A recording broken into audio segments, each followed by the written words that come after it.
Bismillahirrahmanirrahim. Assalamualaikum warahmatullahi wabarakatuh. Waalaikumsalam. Wal Qur'anil Hakim. Innaka laminal mursalina ala siratil mustaqim. Allahumma salli ala Muhammad wa ala ali Muhammad. Kembali kita di kajian Al-Quran. Kita masuk di sesi kajian tafsiriyah. Adapun surah yang kita bahas masih di surah As-Sajdah di ayat 15 sampai dengan 22. Sebelum kita bahas, mari kita secara bersama-sama membaca ayatnya. Tafadhal. A'udzu billahi minasy syaithanir rajim.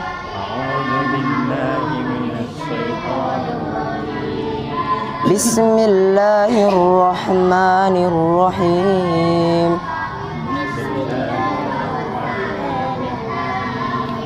Innama yu'minu biayatina alladhina idza dzukkiru biha kharru sujjada wa sabbahu bihamdi rabbihim wa hum la yastakbirun.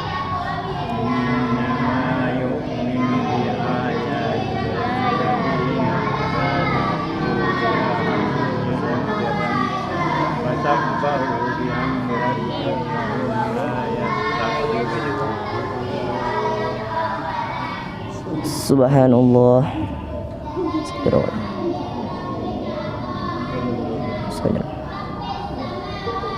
Allah. Lanjut. Tatajafa junubuhum anil madaji yad'una rabbahum khaffan wa tama'an wa mimma razaqnahum yunfikun.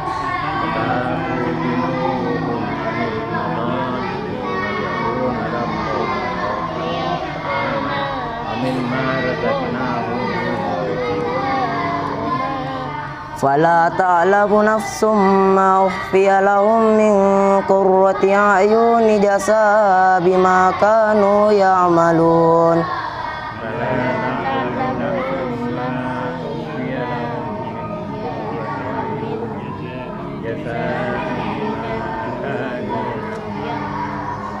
Afaman kana mu'minan kaman kana fasiqan la yastawun.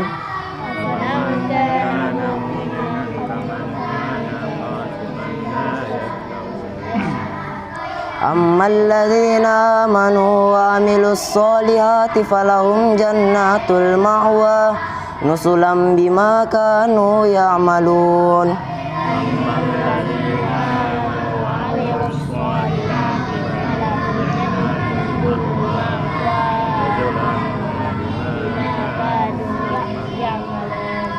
Wa ammal ladzina fasaku fama'wahumun naru kullama aradu ay yakhruju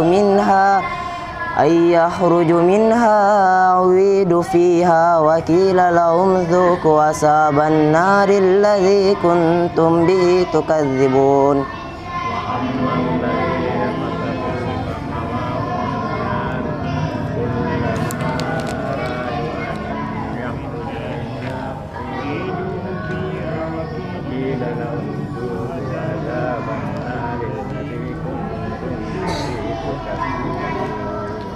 وَلَنُذِيقَنَّهُمْ مِنَ الْعَذَابِ الْأَدْنَى دُونَ الْعَذَابِ الْأَكْبَرِ لَعَلَّهُمْ يَرْجِعُونَ.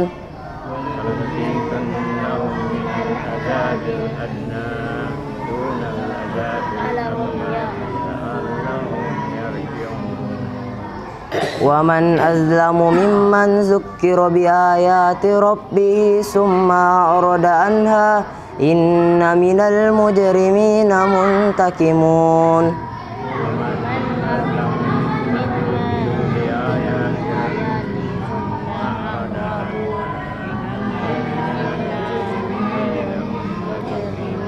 Sadaqallahul azim. Alhamdulillah allazi 'allama bil qalam 'allamal insana ma lam ya'lam. Allahumma shalli ala Muhammad wa ala Muhammad. Kita melangkah ke kajian tafsiriyah. Tafsiriyah bisa dimaknai dengan terjemahan bebas atau pendalaman dan dikaitkan dengan ayat-ayat lain ataupun hadis untuk lebih memperkuat pemahaman kita. Di sini pada ayat ke-15 ini sunnah. Sunatkan kalau dibaca ini kita sujud. Dalam salat pun kita sujud. Begitu pula di luar salat. Kalau kita mendengar orang membacakan ini, di mana suasana memungkinkan, kita sujud. Kecuali kondisi tidak memungkinkan.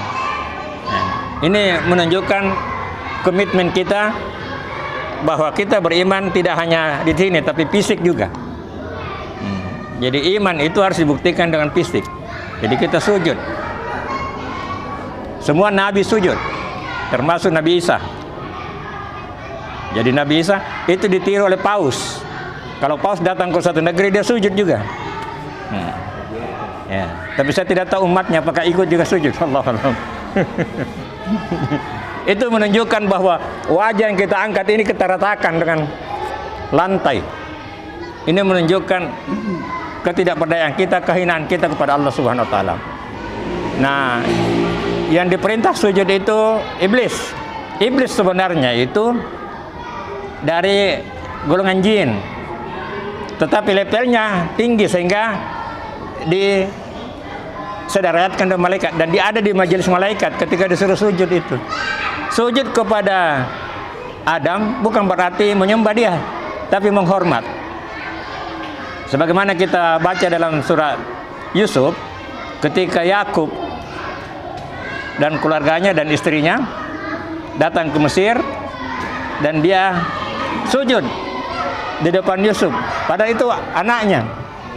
Itu bukan berarti menghormati, menyembah, tidak, tapi penghormatan ala Mesir saat itu. Ya, jadi sujud.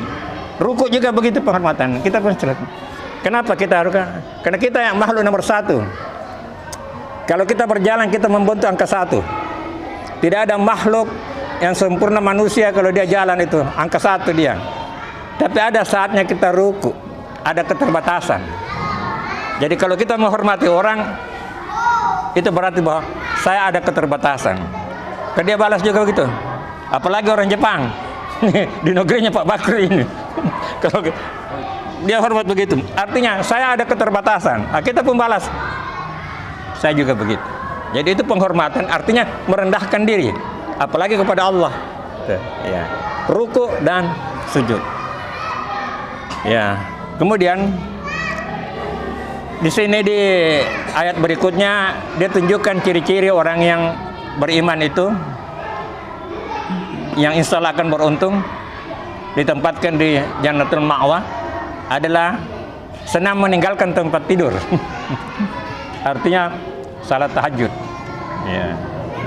Rasulullah itu tidak pernah tinggalkan salat tahajud, salat witir. Begitu pula sahabat.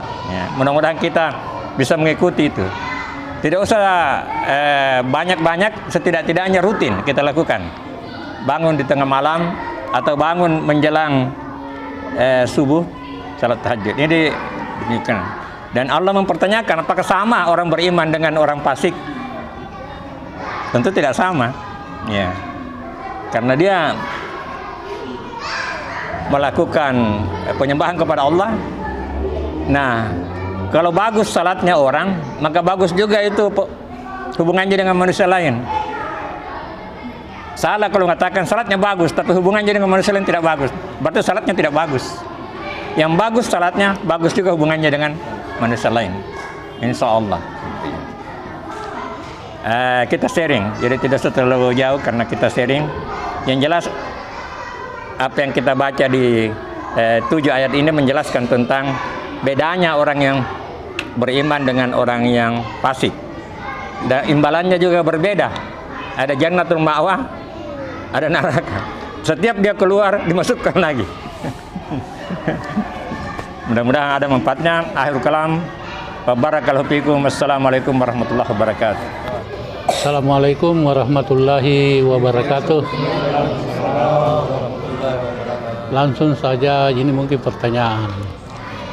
Selama saya di Malengkeri di sini, ayat sajadah ini nanti Jumat subuh baru dibacakan.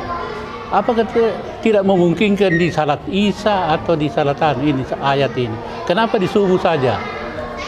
Mungkin ada alasannya. Kemudian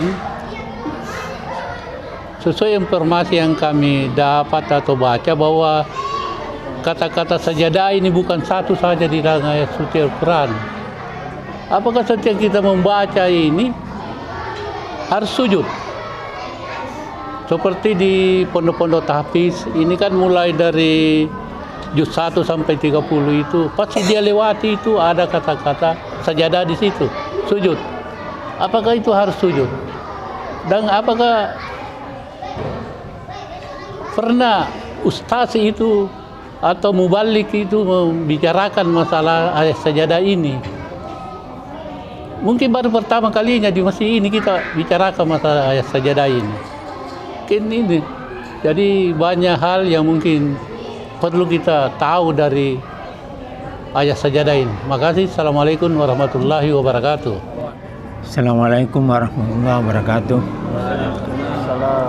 Sekedar memberikan jawaban apa yang saya ketahui tentang sajadah. Jadi kata sajadah itu barangkali Pak Nur bisa ketahui berapa kata-kata sajadah dalam Al-Quran itu. Yang jelas ulama yang ulama tafsir itu sudah ada panduannya pada apa itu? Ya, itu ada, kalau tidak salah ada 15 tempat itu, dan ada di mushaf itu ada tulisan di pinggirnya kata sajadah, dan ditandai itu dengan di akhir ayat itu, di akhir surat kita harus sujud itu ada tanda, bisa dibuka itu ada tandanya. Nah, terbatas pada itu, dan yang dibaca umumnya itu yang banyak dibaca sajadah wajhil ladzi halaqahu wa sawwarahu wa sakka sam'ahu wa basarahu tabarakallahu ahsanul khaliqin. Itu ada. Itulah yang umum dibaca. Pernah saya menemukan penjelasan tentang itu. Sebenarnya hanya ada salah satu di antara 15 tempat itu dibaca itu. Tapi ada yang perincikan tiap-tiap dari 15 itu 14 yang lain itu lain bacaannya. Jadi pernah saya sebarkan itu untuk kepada ibu-ibu yang sudah itu dengan artinya. Jadi kita bisa lihat itu di situ pada umumnya dari 15 itu, dari itu di Quran itu di apa itu sudah, kalau diteliti itu arti daripada kenapa harus bersujud pada saat itu. Sebenarnya artinya itu sudah memang menunjukkan arti bahwa bersujud itu apakah yang diperintahkan bersujud itu apa Nabi pada waktu itu atau siapa saja yang mendengarkan itu. Jadi memang sudah ada. Jadi di pesantren saya kira umumnya yang sudah belajar tentang itu akan sudah dijelaskan itu. Ada. Jadi cuma di ceramah-ceramah kalau dijelaskan itu apa namanya? Jadi penceramah apa itu yang khutbah atau apa itu, atau ceramah biasa saja itu memang barangkali juga memang seperti Bapak katakan ya barusan ini dijelaskan begitu. Jadi sebenarnya sudah umum. Assalamualaikum warahmatullahi wabarakatuh. Betul yang dikatakan tadi Pak Bakri bahwa sesuai dengan hadis Nabi kita Muhammad SAW, surah Sajadah itu ada 15 tempat ya. 15